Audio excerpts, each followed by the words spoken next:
Hello students.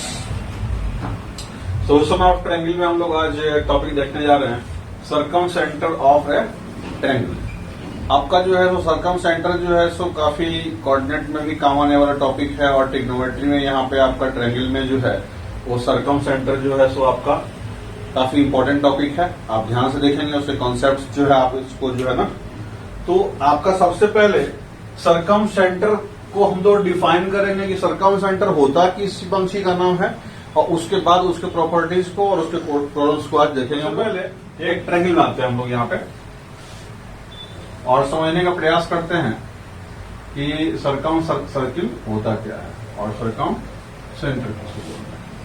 ये triangle आपका हो गया, मान लेते हैं ए बी और सी।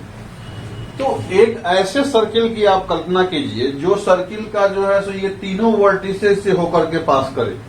मतलब कहने का ये हुआ कि ये वर्टेक्स जो है सो मान लीजिए उस सर्किल पे लाई करना चाहिए। देख लीजिए, इसको बोलते हैं हम लोग सरकम सर्किल। ये क्या हो गया मेरा सरकम सर्किल हो गया, ठीक है। तो यहां पे लिखेंगे फर्स्ट में कि circumcircle is defined as a circle passing through the vertices of triangle A, B, C. Hear me. That is through vertices A, B and C. आपका जो है vertices A, B and C से आपका पास कर जाता है। अब इस सर्किल का एक सेंटर भी होगा, मान लेते हैं कि यहां पे है वो। अब इस सेंटर से जो है मान लीजिए ए का डिस्टेंस, बी का डिस्टेंस और सी का डिस्टेंस क्या हो जाएगा जी, ये तो बराबर होना चाहिए। बोलिए, इसको बोलते हैं हम लोग इसका रेडियस, सरकम रेडियस। और इस सेंटर का नाम जो आपका हो सेंटर को ओ मान लेते हैं, सपोज दैट। तो आपका जो है ओ से ए की डिस्टेंस कितना हो गया आर, ओ से बी का डिस्टेंस कितना हो गया आर, ओ से सी का डिस्टेंस कितना हो गया आर।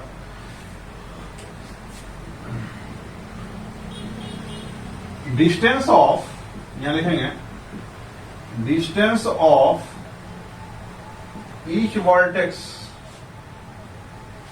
फ्रॉम द सरकम सेंटर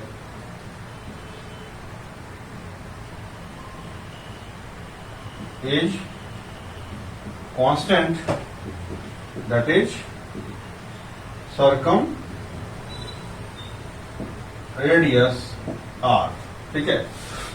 अब यहां देखेंगे इस सर्किल का जो है सेंटर को आपने O बोल दिया, सरकम सेंटर को। अब हमको ये बताइए कि सरकम सेंटर निकलेगा कैसे। आपका सरकम सेंटर निकालने के लिए आप गौर कीजिएगा इस पे। ये तो एक सर्किल है और ये इसका सेंटर है, तो ये आपका ए बी जो हो जाएगा इसका कॉर्ड हो जाएगा कि नहीं हो जाएगा, बी सी इसका कॉर्ड हो जाएगा कि नहीं हो जाएगा, और ए सी इसका कॉर्ड हो जाएगा कि नहीं हो जाएगा, किसका, सर्किल का। अब सर्किल का जो परपेंडिकुलर बाइसेक्टर होगा वो तो सेंटर से पास करेगा। तो यहां से हम क्या करते हैं, इसके ऊपर में एक बाइसेक्शन कर देते हैं, यहां से इसके ऊपर में हम परपेंडिकुलर डाल देते हैं। बात समझ में आ रहा, ऐसे करके इसके ऊपर में हम परपेंडिकुलर डाल देते हैं। तो ये आपका सेंटर जो हो गया circumcentre, circumcentre is also defined as the point of concurrency, point of concurrency of the perpendicular bisectors of sides of triangle ABC। आपका ट्रायंगल एबीसी का जो साइड्स हो गया वो एज ए सर्किल का कोड हो गया। सर्किल का कोड का परपेंडिकुलर बाइसेक्टर जो होगा वो सेंटर से पास करेगा। अब हमको क्या मिल गया कि ये आपका इसका भी परपेंडिकुलर बाइसेक्टर जो है सेंटर से पास करेगा।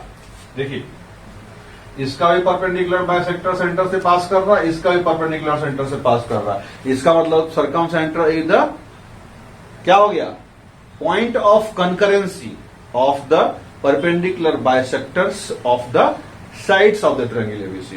इस ढंग से आपका सरकम सेंटर निकल जाएगा आपका। ठीक है, समझने वाली बात यहाँ पे ये है कि ट्रायंगल जो होते हैं जनरली तीन तरह के होते हैं। पहला होता है आपका एक्यूट एंगल ट्रायंगल, दूसरा होता है आपका ऑब्टूज एंगल ट्रायंगल, तीसरा होता है right angle triangle.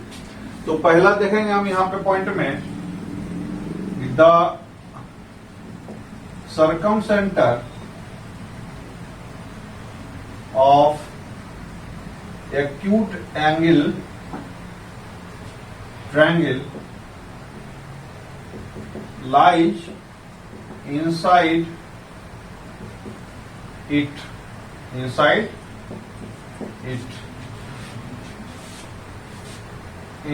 Triangle ABC यहां डाल दीजिए ना, बात समझ आ रहा है।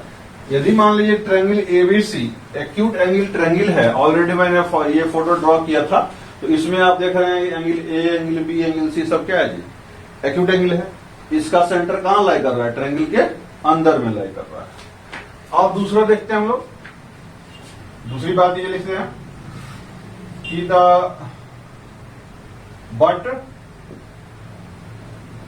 दोबारा लिख लेते हैं, the circumcentre of obtuse angled triangle lies outside triangle ABC. जैसे देखिए मान लीजिए ये आपका जो है ये मान लीजिए सर्किल हो गया। अब इसमें जो है ये आपका सेंटर, समझ लो सेंटर है, इस सर्किल का सेंटर हो गया। तो यदि मान लीजिए इसके एक साइड में ही मान लीजिए तीनों आपका जो है साइड है, मान लेते हैं ए बी और सी, ये आपका जो कोड हो गया, ये भी कोड हो गया, ये भी कोड हो गया। इस हिसाब से ये ट्रायंगल एबीसी फॉर्म हो गया, जिसमें कि सेंटर के एक ही साइड में सारे साइड्स इसमें लाई कर रहे। देखिए इस सेंटर के एक साइड में सारे लाई नहीं कर रहे थे, आपको डिफरेंट डिफरेंट चारों बगल से घेरा हुआ था। इसमें क्या हुआ, ये एंगल जो आपका होगा, ये थीटा से जो होगा, इसमें मान लीजिए ये 90 से बड़ा होगा, लेकिन यहां से इसका रेडियस आर ही होगा, यहां से इसका रेडियस आर ही होगा, और यहां से रेडियस इसका आर ही होगा। ये आपका इस स्थिति में क्या हो जाता है, सरकम सेंटर हो जाता है। वो क्या होता है, lies outside the circle triangle ABC. देखिए एक ट्रायंगल एबीसी से ये सरकम सेंटर बाहर लाई कर रहा है, इसको बोलते हैं हम लोग ओ। अब तीसरी कहानी इसमें यह है, the circumcentre of right angle triangle ABC lies on the hypotenuse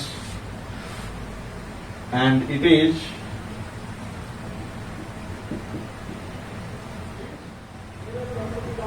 mid of it। यहां देखेंगे आप, सबसे पहले आप क्या करेंगे, यहां पे एक यहां पे राइट एंगल ट्रायंगल ड्रॉ कर लेंगे। इसको जब मिलाएंगे आप, ये मान लीजिए ओ हो गया, ये ए हो गया, ये बी हो गया, ये सी हो गया। तो अब जब इसको मिलाएंगे आप, तो ओ ए ये आर होगा, ये भी आर हो जाएगा। इसका मतलब ये दोनों बराबर हुआ कि नहीं हुआ, ये ओ ए और ओ सी से ये सेम डिस्टेंस पे है, और यहां पे आपका ये भी आर हो गया, यहां पे ये आपका सरकम सेंटर हो गया। इस स्थिति में सरकम सेंटर जो है आपका हाइपोटेनस पे लाई करता है और उसके मिड में लाई करता है। ये चीज आप यहां से क्लियरली समझेंगे हमारा टॉपिक यहाँ पे क्या है कि डिस्टेंस ऑफ, है ना, distance of circumcentre from sides of triangle ABC. अब देखेंगे आपका ट्रायंगल एबीसी दिया हुआ है, ये आपका ट्रायंगल एबीसी हो गया, ठीक है। और यहां पे जो है से ये आपका इसका सरकम सर्किल हो गया। अब बोल रहा है कि बताइए कि इसका सरकम रेडियस जो होगा आपका, सरकम सेंटर मान लेते हैं यहां पे इसका है, ठीक है। ये हो गया आर, ये भी हो गया आर, ये भी हो गया, ये आपका पॉइंट हो गया ओ। बोल रहा बताइए कि आपका जो है सो ओ का जो है साइड, ये आपका कितना हो जाएगा जी। ए के अपोजिट में साइड जो होता है इसको ए बोलते हैं, इसके साइड में अपोजिट होता है बी के साइड में बी, सी के अपोजिट में सी। बोल रहा है सरकम सेंटर जो आपका ये हो गया, distance of circumcentre, सरकम centre कौन इसमें है, ओ, इसमें ये कौन सी हो गया, ये आपका सरकम सेंटर हो गया। सरकम सेंटर का साइड बीसी से कितना डिस्टेंस है वो निकालना है आपको। तो क्या करेंगे पहले इसको, यहां से इस पे परपेंडिकुलर डाल देते हैं। ये तो मान लीजिए कहीं और जाता था, उससे वो मतलब नहीं, यहां से इस पॉइंट से इस पे परपेंडिकुलर हमने डाल दिया, ये ऐसे कर, ये परपेंडिकुलर है। अब बताइए, हम लोगों ने 9th में ये पढ़ा था ज्योमेट्री में कि कोई कॉर्ड बीसी यदि ए पर एंगल ए बना रहा है तो उसका दुगुना कहां बनाएगा जी, angle B O C is equal to 2 angle कितना होता है B A C by geometry. कोई कॉर्ड बीसी जो है ए एंगल बना रहा है यहां पे, तो आपका एंगल कितना बनाएगा, यहां पे 2a बनाएगा, सेंटर में डबल बनाता है। अब देखिए हियर ट्रायंगल ओ, यहां मान लेते हैं इसका पॉइंट हो गया एम, ओ एम बी जो है वो आपका ट्रायंगल ओ एम बी जो है ओ एम सी से कॉन्ग्रुएंट है कि नहीं, बताइए इसको कैसे कॉन्ग्रुएंट है। तो ये आपका परपेंडिकुलर है, यानी कि ये दोनों बराबर होगा, परपेंडिकुलर बाइसेक्टर है ना जी, ये दोनों बराबर है, ये दोनों साइड भी बराबर है, बोलिए। और आपका जो है सो ये भी साइड, तीनों साइड तो बराबर ही हो गया इसमें, एस एस एस, या फिर इसमें जो है सो ये 90 डिग्री है, आरएचएस भी हो सकता है इसमें ना जी। इसमें जो है राइट एंगल बराबर हो गया, हाइपोटेन्यूज भी बराबर हो गया, और एक साइड आपका जो है बराबर तो है ही। बहुत तरीका से ये आपका कॉन्ग्रुएंट हो सकता है। तो आप लोग 9th में कॉन्ग्रुएंसी पढ़े होंगे ऑलरेडी। जब कॉन्ग्रुएंट है इसका मतलब क्या हुआ, ये एंगल और ये एंगल बराबर होगा। आप पूरे एंगल मिलाकर 2a है कि नहीं, इसका मतलब क्या हुआ, एंगल BOM बराबर एंगल COM बराबर कितना हो जाएगा A, है ना, ये आपका बराबर हो जाएगा, क्योंकि दोनों मिला करके 2a है, ये दोनों मिला करके 2a है और दोनों बराबर भी है। इसका मतलब क्या हुआ, दोनों a के बराबर होगा। तो ये आपका बन गया A। तो अब देखते हैं फ्रॉम ट्रायंगल OMB से, है ना, cos A बराबर कितना हो जाएगा जी, इसका cos ले लेंगे तो कितना हो जाएगा, OM बाय OB हो जाएगा। OM बाय OB कितना होता है, R हो गया, दैट इंप्लाइज OM जो हो जाएगा R cos A हो जाएगा। बोलिए, तो हमने देखा कि एंगल A के सामने वाला जो आपका जो है सो कि मान लीजिए परपेंडिकुलर डिस्टेंस है आपका सरकम सेंटर से उस साइड का, A के सामने वाले साइड का परपेंडिकुलर डिस्टेंस सरकम सेंटर से कितना होता है जी, R cos A हो गया, that is the perpendicular distance of side opposite to A is r cos A. That is, यहां से आपका यदि मान लीजिए यहां से सपोज दैट की परपेंडिकुलर डिस्टेंस मानना होगा इसको ऐसे करके n मान लेते हैं, इसको ऐसे करके n मान लेते हैं।